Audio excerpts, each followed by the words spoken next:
something that we just generally don't think about. We think that gravity is pretty much constant everywhere in the universe. Having only lived on one planet, humans are pretty much used to the Earth's environment. Gravity is measured in Gs, so therefore it's quite easy to categorize Earth as just a steady 1G, or you can call it 9.8 meters per second squared.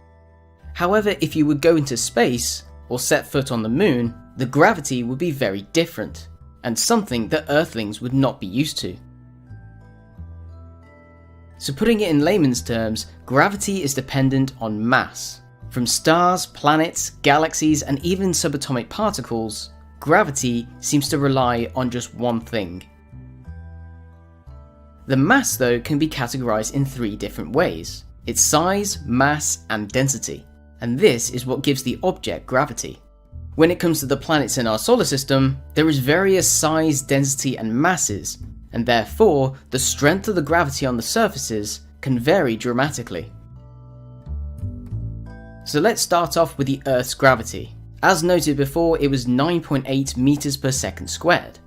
This means that if you held an object and let go of it, it would accelerate towards the surface at a speed of 9.8 meters every second from the freefall.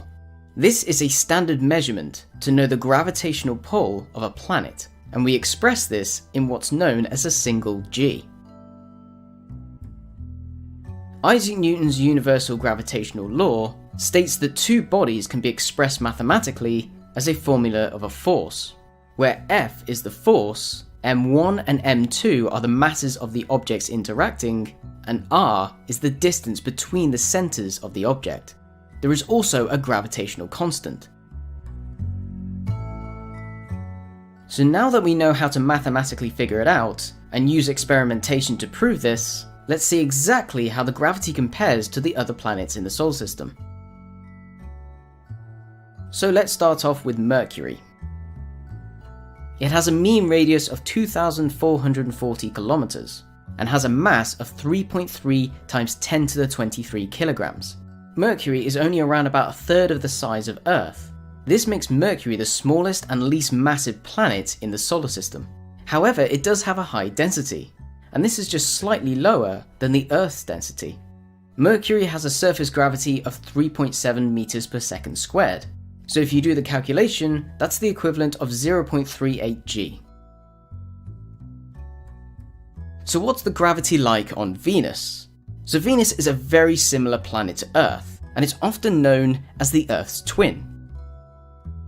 Venus has a radius of just over 6,000 kilometers, and has a mass of 4.87 times 10 to the 24 kilograms. And as you can see, it's pretty much the same size as Earth, but just a tiny bit smaller. It again has around about the same density, but because of the lower density, the gravity changes.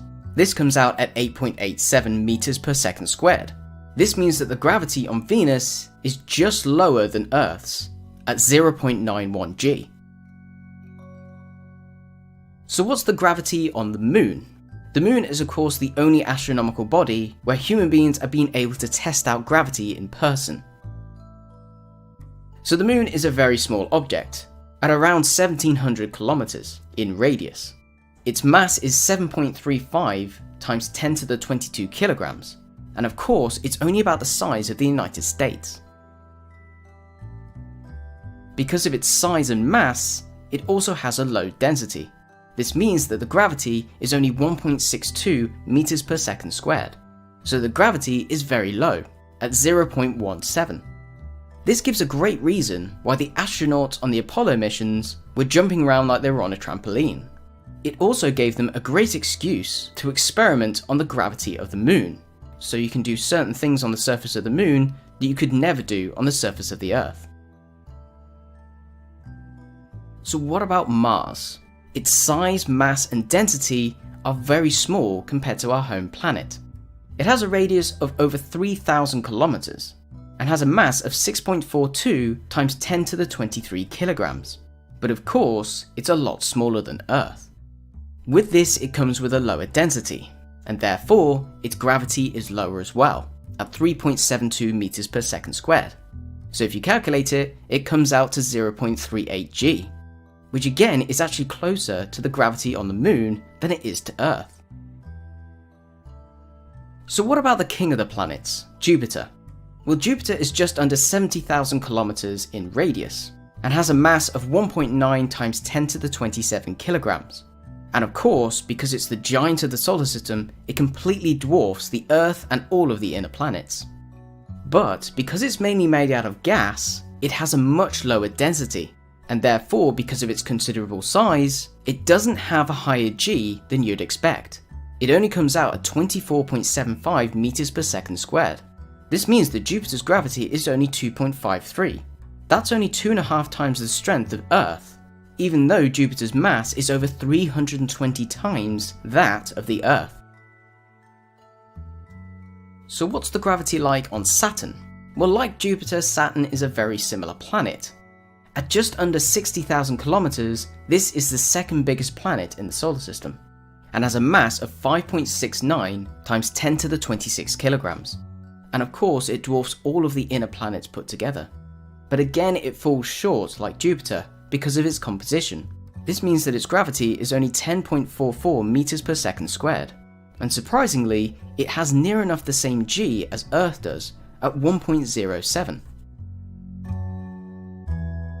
So now we come to the outer solar system. This is the realm of the icy giants. So let's start with Uranus, or Uranus, whichever one you fancy.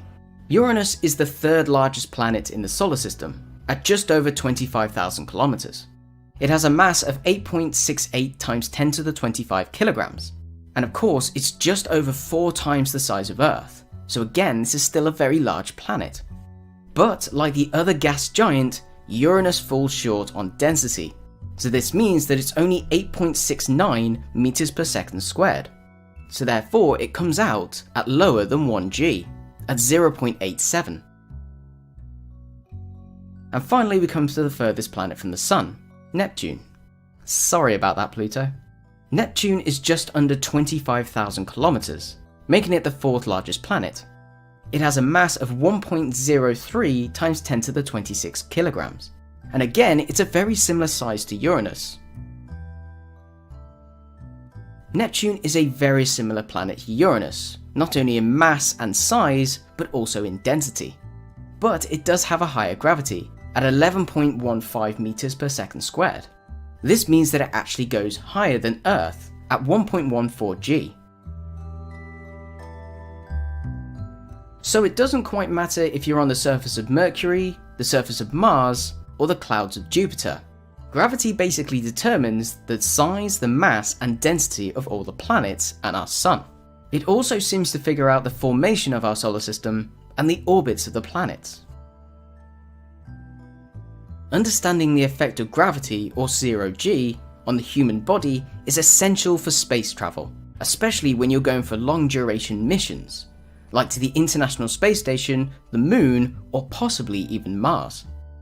Knowing how strong the gravity is on other planets could help us understand more about gravity itself, because understanding the gravity of a planet basically relies on 3 things: its mass, its size, and its density.